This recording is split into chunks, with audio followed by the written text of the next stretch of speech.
Азыр биз Кудай мейрси азыр жарым саат 1 сааттан кийин кезек менен жанагы Раузага киребиз. Рауза деген сөз бул арабча кырыча которунда бак.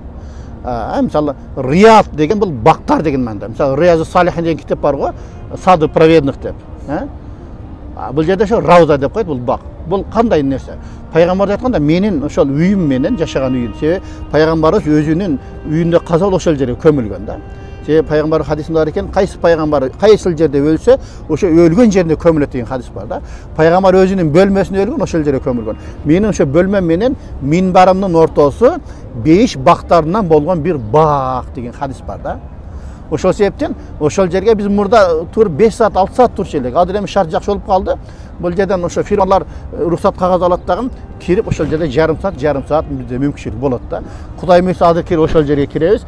Киргенде көп намаз окуганга, 2 ракат намаз окуп, зикир айтып көп дуа кылганга аракет кылалы. Бул эми бир мүмкүнчүлүк бир келген.